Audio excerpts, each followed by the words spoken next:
السلام علیکم ورحمۃ اللہ وبرکاتہ۔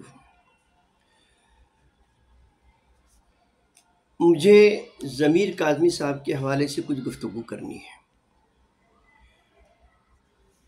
ضمیر کاظمی صاحب کو میں تقریباً 1977 سے جانتا ہوں۔ ایک علمی، ادبی اور مذہبی گھرانے کے شخص ہیں۔ میں اس لیے کہہ رہا ہوں کہ یہ اس وقت کی بات ہے جب 1977 سے سلسلہ شروع ہوا۔ بہت پڑھے لکھے آدمی ہیں۔ سندیں شاید ان کے پاس زیادہ نہ رہی ہوں، لیکن بہرحال وہ اعلیٰ تعلیمی یافتہ لوگوں سے بھی اعلیٰ تھے۔ ضمیر کاظمی صاحب بہت اچھے شاعر، بہت اچھے ادیب، بہترین انسان۔ میں چونکہ بامبے میونسپل کارپوریشن کے شعبے تعلیم میں بحیثیت مدرس اپنے فرائض انجام دے رہا تھا، اور ہمارے یہاں چونکہ تبادلوں کا سلسلہ رہتا ہے، اس لیے میں بھی مختلف مقامات پر میرے تبادلے ہوتے رہے اور میں مختلف لوگوں سے ملتا رہا، جن میں سے ضمیر کاظمی صاحب ایک تھے۔ یہ وہ لوگ تھے جنہوں نے واقعتاً تعلیم کو اور اردو تدریس کو فروغ دیا، اور انہی کے پڑھائے ہوئے لوگ آج بڑے بڑے مقامات پر سے بھی سبکدوش ہو رہے ہیں۔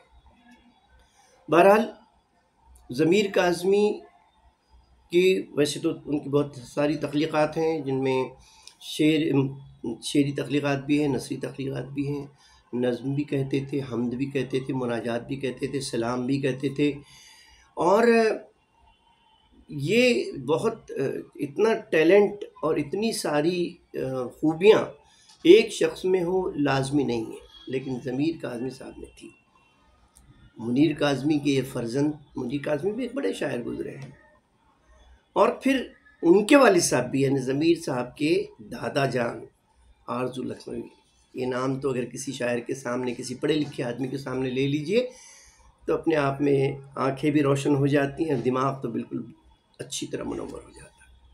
یہ اس خانوادے سے تعلق رکھتے ہیں۔ ان کی دو کتابیں بچوں کے لیے، ایک تو چاند کا بیٹا اور ایک سیپیاں۔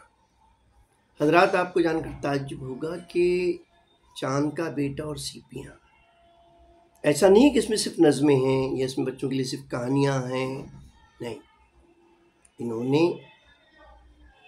کہانیاں، نظمیں بچوں کے لیے کہانیاں، بچوں کے لیے مضامین، سبق آموز مضامین، مذہبی مضامین، اور زندگی جینے کی جو طور طریقے ہوتے ہیں، وہ تمام کو ان دو کتابوں میں سمیٹ کر کے رکھ دیا ہے۔ کبھی اتفاق ہو تو ان کتابوں کو پڑھیے ضرور، کچھ ملے نہ ملے، لیکن اس کا میں اس سند دے سکتا ہوں کہ زبان کم سے کم اچھی ہو جائے گی ان کے پڑھنے کے بعد۔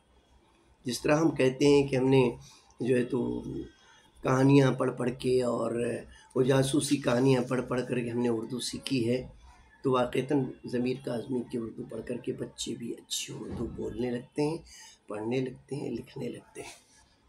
اس طرح ضمیر کاظمی بچوں کے بھی ادیب ہیں۔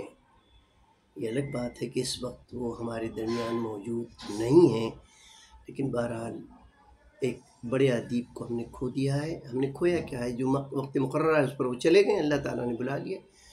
بہرحال اللہ ان کی مغفرت فرمائے، ان کے متعلقین کو صبر جمیل عطا فرمائے۔ بہت شکریہ، جزاک اللہ خیر۔